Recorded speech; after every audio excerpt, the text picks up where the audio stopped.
Hello friends, कैसे हैं आप लोग। हम उम्मीद करते हैं अच्छे अच्छे होंगे। और आपका अपना यूट्यूब चैनल ऋषभ अड्डा पे आप लोग का स्वागत है। फ्रेंड्स, देखिए, मैं जो डेली अब टॉप 50 जो मोस्ट इम्पोर्टेंट क्वेश्चंस डालता हूं, आप लोग कमेंट बॉक्स में बताइए कि ये जो क्वेश्चंस है वो आप कैसा है, आपको आने वाले एग्ज़ाम के लिए हेल्पफुल है या नहीं है। मैं जितने भी क्वेश्चंस जो बनाता हूँ सब प्रीवियस ईयर से क्वेश्चंस कलेक्ट करता हूँ। और जो आपके आने वाले एग्ज़ाम है जैसे कि railway, NTPC CVT 2, railway group D, SSC GD और बिहार दरोगा, बिहार पुलिस, ये सब सभी एग्ज़ाम में आपको हेल्पफुल मिलेगी। तो कमेंट बॉक्स में ज़रूर बताइएगा कि जो क्वेश्चंस है वो सब आप लोग को कैसा लगता है। तो आज का जो मैं जो टॉपिक लेकर आया हूँ, प्रश्न लेकर आया हूँ, वो टॉप 50 मोस्ट इम्पोर्टेंट क्वेश्चंस है जो प्रीवियस ईयर्स का क्वेश्चंस है। SSC GD में पूछा गया क्वेश्चंस है, रेलवे ग्रुप डी में भी पूछा गया क्वेश्चंस है। तो आप वीडियो को ध्यान से देखिएगा, क्वेश्चंस मिस नहीं कीजिएगा, क्योंकि हर क्वेश्चंस आपको आने वाले एग्ज़ाम में हेल्पफुल होगी। ये देखिए, जितने भी क्वेश्चंस है वो सब सिलेक्टेड क्वेश्चंस है, प्रीवियस ईयर्स का क्वेश्चंस है। तो चलिए मैं वीडियो को स्टार्ट करता हूँ। फर्स्ट क्वेश्चंस लेता हूँ। फर्स्ट क्वेश्चंस बोल रहा है कि 103वां संविधान संशोधन किससे संबंधित है। कह रहा कि 103वां संविधान संशोधन किससे संबंधित है। कि 103वां संविधान संशोधन जो हुआ था वर्ष 2019 में, इसको पारित किया गया था। इसमें कहा गया था कि अनुच्छेद 15 और 16 के तहत दो मूल अधिकारों में बदलाव कर जो है इसमें आर्थिक रूप से कमजोर वर्ग जो था, EWS जिसको बोलते हैं, उसके उन्नति के लिए उसको आर्थिक रूप से उन्नति के लिए EWS लाया गया था, जिसमें बोला गया था कि 10% आर्थिक रूप से कमजोर वर्ग को 10% आरक्षण मिलेगा। तो 103वां संविधान संशोधन यही कहता है, जो 2019 में पारित किया गया था। इसको बोलेंगे आर्थिक आरक्षण। 103वां संविधान संशोधन किससे संबंधित है? आर्थिक आरक्षण से संबंधित है, जो 2019 में पारित किया गया था। अनुच्छेद 15 और 16 में संशोधन बदलाव किया गया था। अगला जो प्रश्न है, देखिए कि प्रागैतिहासिक काल के पहले युग को क्या कहते हैं। हमसे पूछा गया है कि पहला युग, प्रागैतिहासिक काल जो था उसमें पहले युग को बोला जाता है कि पुरापाषाण काल, ऑप्शन डी। अगला जो प्रश्न है कि फ्रांस यात्री फ्रांसवा बर्नियर किस वर्ष भारत आया। ये फ्रांसवा बर्नियर जो आया था, फ्रांस यात्री था, वो आया था 1656 ईस्वी में। मुगल शासक उस समय था शाहजहां। शाहजहां के शासनकाल में फ्रांसवा बर्नियर आया था। अगला जो प्रश्न है कि राजकोषीय नीति के रूप में कर कटौती द्वारा विकास से बढ़ावा देने की कोशिश करते हुए सरकार किस प्रकार की नीति का अनुसरण करने की कोशिश कर रही है। ये जो है विस्तारवादी नीति का अनुसरण कर रही है राजकोषीय नीति के रूप में कटौती द्वारा। अगला जो प्रश्न है, देखिए उसमें पूछा गया है कि अजमेर में उर्स महोत्सव किस सूफी संत से की पुण्यतिथि के रूप में मनाया जाता है। उर्स महोत्सव जो मनाया जाता है अजमेर में, ये भी क्वेश्चन पूछ सकता है कि उर्स महोत्सव कहाँ मनाया जाता है। ये मनाया जाता है अजमेर में। अब करा किसकी पुण्यतिथि के रूप में मनाया जाता है। ये मनाया जाता है ख्वाजामुद्दीन चिश्ती के रूप में। ख्वाजामुद्दीन चिश्ती के रूप में उर्स महोत्सव अजमेर में मनाया जाता है। अगला प्रश्न है कि खो खो का रन एंड टच खेल किस भारतीय राज्य में शुरू हुआ। ये हुआ था महाराष्ट्र में। खो खो खेल का रन एंड टच खेल किस राज्य में शुरू हुआ? महाराष्ट्र में। अगला जो प्रश्न है कि भारतीय बादशाह अकबर ने बुलंद दरवाज़ा का निर्माण जो किस वर्ष करवाया था? ये करवाया था 1601 ईस्वी में। बुलंद दरवाज़ा का निर्माण किसने करवाया था? अकबर ने करवाया था। अगला जो प्रश्न करा कि चीन का राष्ट्रीय खेल क्या है? चीन का राष्ट्रीय खेल है टेबल टेनिस। चीन का राष्ट्रीय खेल टेबल टेनिस। और इंग्लैंड और ऑस्ट्रेलिया का राष्ट्रीय खेल क्रिकेट है। इंग्लैंड और ऑस्ट्रेलिया का राष्ट्रीय खेल क्रिकेट है। अब ब्राज़ील का राष्ट्रीय खेल है फुटबॉल। अगला जो प्रश्न है कि करा कि अंडे की जर्दी जो पीला भाग जो होता है, कि अंडा में जो बीच का पीला भाग होता है, उनमें कौन सा 90% से अधिक विटामिन होता है? उसमें 90% से अधिक जो है कौन सा विटामिन होता है? ये होता है विटामिन B12। विटामिन B12 होता है, जिसको साइनोकोबालामिन कहते हैं। विटामिन B12 का रासायनिक नाम है साइनोकोबालामिन। और विटामिन के का संबंध है रक्त स्कंदन में सहायक होता है। विटामिन के का रासायनिक नाम है फिलोक्विनोन। और विटामिन सी का रासायनिक है एस्कोर्बिक एसिड। विटामिन ए का रासायनिक नाम है रेटिनॉल। ये सभी क्वेश्चंस आपको एग्जाम में पूछ दिए करते हैं। अगला जो प्रश्न है करा कि भारतीय सूचना प्रौद्योगिकी की किस दिग्गज कंपनी जो इंफोसिस के प्रसिद्ध सह संस्थापक और सेवानिवृत्त अध्यक्ष कौन थे? ये थे AR नारायण मूर्ति, जो थे इंफोसिस के सह संस्थापक और सेवानिवृत्त अध्यक्ष थे AR नारायण मूर्ति। अगला जो प्रश्न है करा कि अंतर्राष्ट्रीय पर्वतीय दिवस, बहुत इंपॉर्टेंट क्वेश्चन है कि करा अंतर्राष्ट्रीय पर्वत दिवस कब मनाया जाता है? ये मनाया जाता है 11 दिसंबर को। अंतर्राष्ट्रीय पर्वतीय दिवस करा। और इसमें और भी क्वेश्चन पूछा जाता है कि अंतर्राष्ट्रीय अहिंसा दिवस कब मनाया जाता है? ये 2 अक्टूबर को मनाया जाता है। 14 नवंबर को विश्व मधुमेह दिवस मनाया जाता है। बाल दिवस भी मनाया जाता है 14 नवंबर को। अगला जो प्रश्न करा कि जम्मू और कश्मीर का विभाजन किस वर्ष अपनाया गया? जम्मू और कश्मीर का जो संविधान किस वर्ष अपनाया गया था? ये अपनाया गया था 1956 ईस्वी में। जम्मू एंड कश्मीर का संविधान जो अपनाया गया था 1956 ईस्वी में। इसमें जो है कि करा 370 धारा हट गया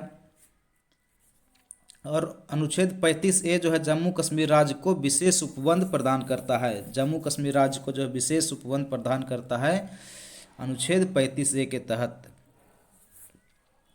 अगला जो प्रश्न करा कि शीशा भौतिकी के किस सिद्धांत का उदाहरण है? भौतिकी के किस सिद्धांत के उदाहरण है शीशा? ये बल का उदाहरण है, बल, जिसको फोर्स बोलते हैं। अगला प्रश्न करा कि ब्रेटन वुड्स समझौता जो हुआ था, ब्रेटन वुड्स सम्मेलन जो हुआ था, करा कि निम्न में से किस संस्था का निर्माण किया? ब्रेटन वुड्स सम्मेलन जो था ये अंतर्राष्ट्रीय मुद्रा कोष ये निर्माण किया था। अंतर्राष्ट्रीय मुद्रा कोष संस्थान का निर्माण किया था ब्रेटन वुड्स समझौता। अगला जो प्रश्न है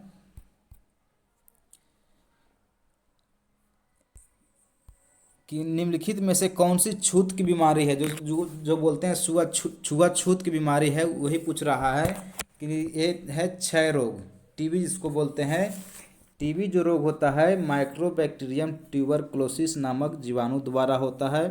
ये जीवाणु जनित रोग है टीबी। अगला जो प्रश्न कर रहा है कि फ्लाइट ऑफ पिजन पुस्तक के लेखक कौन है? फ्लाइट ऑफ पिजन पुस्तक के लेखक हैं रस्किन बॉन्ड। अगला जो प्रश्न कर रहा है कि जीवित जड़ सेतु भारत के किस राज्य की देखे जाने वाली एक दुर्लभ पारिस्थितिक दृश्य है? बहुत इंपॉर्टेंट क्वेश्चन है ये। इसका है मेघालय।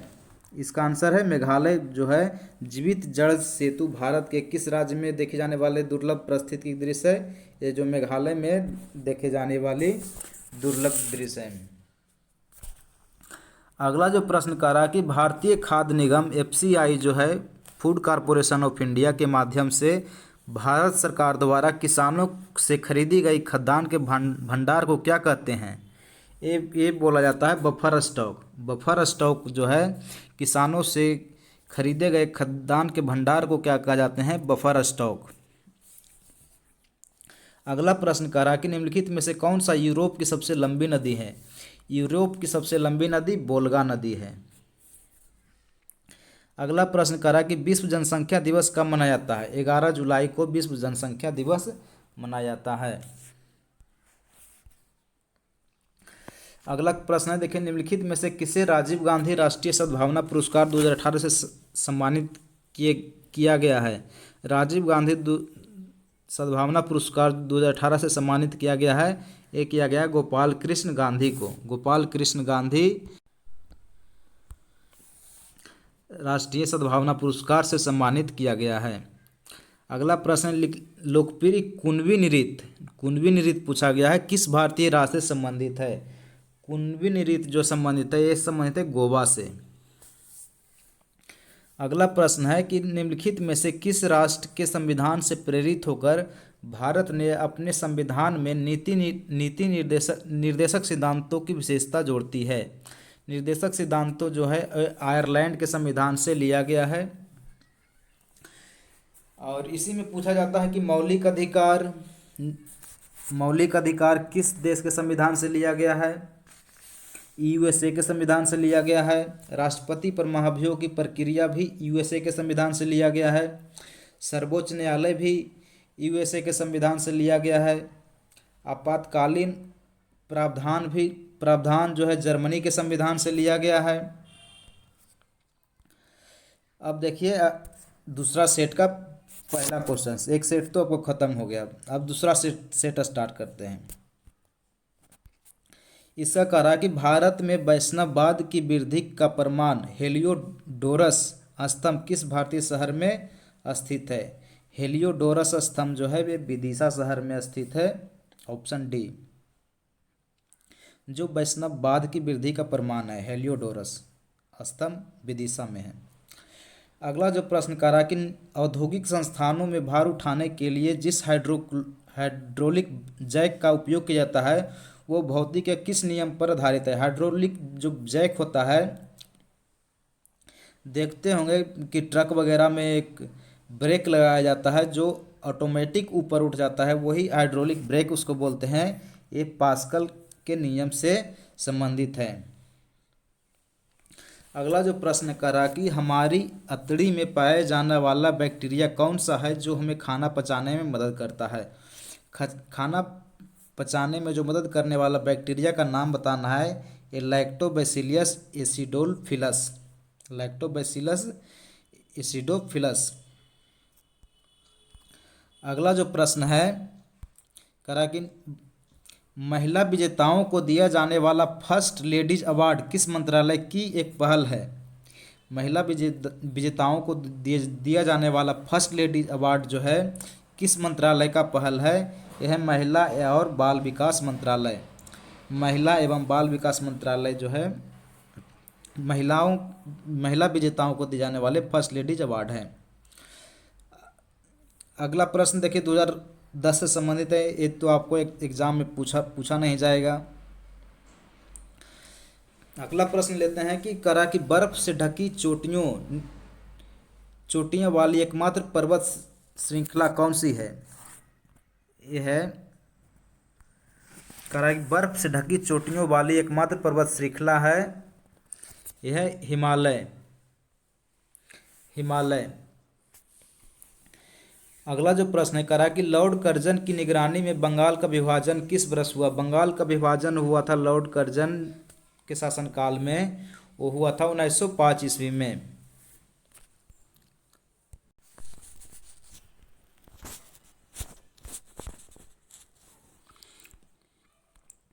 अगला जो प्रश्न है देखिए कि करा कि नोंगकर्म नृत्य किस भारतीय राज्य में मनाया जाने वाला एक पारंपरिक नृत्य उत्सव है?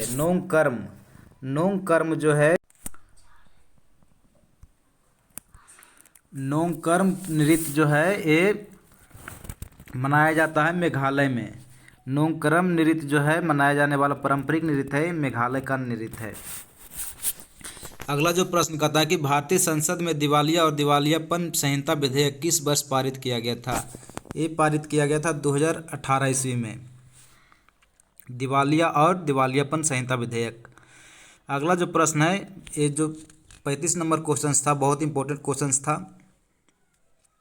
अगला जो प्रश्न है कि दुनिया की आधी से अधिक जैव विविधता, जो पौधों और जानवरों की विविधता है, कहाँ पाई जाती है। दुनिया की आधी से अधिक जैव विविधता जो है ये उष्णकटिबंधीय वर्षा वन में पाई जाती है। अगला प्रश्न है कि मज्म उल बहरैन किस पुस्तक लिखने वाला मुगल वंश के कौन था। मुगल वंश के कौन था मज्म उल बहरैन। ये दारा सिको ने पुस्तक को लिखा था, मज्म उल बहरैन। अगला जो प्रश्न है कि भारतीय संविधान में मौलिक अधिकारों की अवधारणा को निम्नलिखित में से किस देश के संविधान से लिया गया है। अभी मैंने पहले रिपीट किया था, मौलिक अधिकार जो है यूएसए से लिया गया है, जो सर्वोच्च न्यायालय भी लिया गया है ये यूएसए से, और राष्ट्रपति पर महाभियोग लगाने की प्रक्रिया भी लिया गया है यूएसए के संविधान से। अगला जो प्रश्न है कि कौन सी नदी 10 देशों से होकर बहती है। 10 देशों से होकर बहने वाली नदी है डेन्यूब। 10 देश डेन्यूब, याद रखिएगा। अगला जो प्रश्न है कि पैरालंपिक स्वर्ण पदक जीतने वाले पहले भारतीय कौन थे। कौन है पैरालंपिक्स में स्वर्ण पदक जीतने वाले पहले भारतीय हैं मरियप्पन थंगावेलु। मरियप्पन थंगावेलु ने पैरालंपिक में स्वर्ण पदक जीतने वाले पहले भारतीय हैं। अब क्वेश्चन पूछा जाएगा कि मरियप्पन थंगावेलु जो है किस खेल से संबंधित है। यह है ऊंची कूद से। ऊंची कूद से। अगला जो प्रश्न है करा कि प्राचीन काल में बौद्ध काल का दौरान कपिल वस्तु के शासक कौन थे। ये थे शाक्य। प्राचीन काल में बौद्ध काल के दौरान कपिल वस्तु के शासन काल कौन थे। ये शाक्य थे। अगला प्रश्न है कि किस भारतीय को भारत सरकार के लिए 10 बार बजट प्रस्तुत करने का गौरव हासिल है। ये 10 बार बजट प्रस्तुत करने वाले जो है भारत के मोरारजी देसाई थे, जो 10 बार कुल मिलाकर 10 बार बजट प्रस्तुत इन्होंने किया था। अगला प्रश्न है कि भारतीय खाद्य निगम एफसीआई की स्थापना किस वर्ष हुई थी।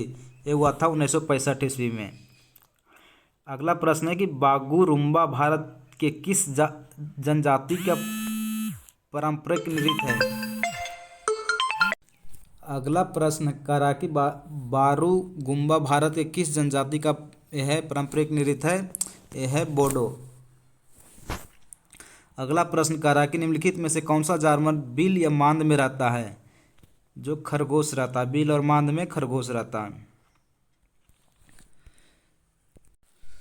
अगला प्रश्न करा कि विश्व में किस देश की साक्षरता दर सबसे अधिक है। 4 ऑप्शन में जो है कौन सा देश जो है सबसे अधिक साक्षर है। ये चारों देश में रूस जो है सबसे अधिक साक्षरता वाला देश है। अगला जो प्रश्न करा कि नार्वे की प्रतिष्ठित पुरस्कार नार्वे नेशनल अवार्ड पाने वाले पहले अभिनेता कौन है। यह आदिल हुसैन, जो नार्वे के सबसे प्रतिष्ठित पुरस्कार जो होता है Norway national award Adil Hussain को मिला है। अगला जो क्वेश्चंस देखिए है करा कि कचरे को एक अस्थायी संग्रहण जगह पर ले जाने से फैलने वाली बीमारियां से बचने के लिए रिहायशी इलाकों से ठोस कचरा के पृथक्करण के लिए किस प्रकार की सफाई व्यवस्था आवश्यक है। यह है भूभराव। भूभराव जो है कचरे की अस्थायी संग्रहण की जगह पर ले जाने वाली फैलने वाली बीमारियों से बचने के लिए रिहायशी इलाके से ठोस कचरा के पृथक्करण के लिए किस प्रकार की सफाई व्यवस्था है। ये भूभराव है। अगला क्वेश्चन देखिए इंपॉर्टेंट है करा कि दिसंबर 1929 के दौरान कांग्रेस के किस सत्र में 26 जनवरी को पूर्ण स्वराज के दिन के रूप में तय किया गया था, जिसे बाद में संविधान अपनाने की तारीख के रूप में निर्धारित किया गया है। ये हुआ था लाहौर में। दिसंबर 2019 के संसद के दौरान जो हुआ था सत्र जो लाहौर के अधिवेशन में हुआ था, उसी को बाद में पूर्ण स्वराज्य के रूप में मनाया जाता है। तो आज का क्वेश्चंस इतना तक ही, और कल का वीडियो फिर मैं अपलोड करूँगा। मैं डेली 50 क्वेश्चंस आप लोग के बीच में लाता हूँ। आप लोग कमेंट बॉक्स में ज़रूर बताएं कि ये जो क्वेश्चंस है वो कैसा क्वेश्चंस है, आने वाले एग्ज़ाम में हेल्पफुल है या नहीं। और मेरे चैनल अगर वीडियो पसंद आता है तो लाइक कर दीजिएगा, दोस्तों के पास शेयर कर दीजिएगा ताकि वो भी अपना एग्ज़ाम क्लियर कर सके। और चैनल अगर सब्सक्राइब नहीं किए हैं तो प्लीज़ कर लीजिए, क्योंकि मैं डेली अपडेट आप लोग को देता रहता हूं। Daily top 50 most important questions आपको बीच लाता रहता हूं।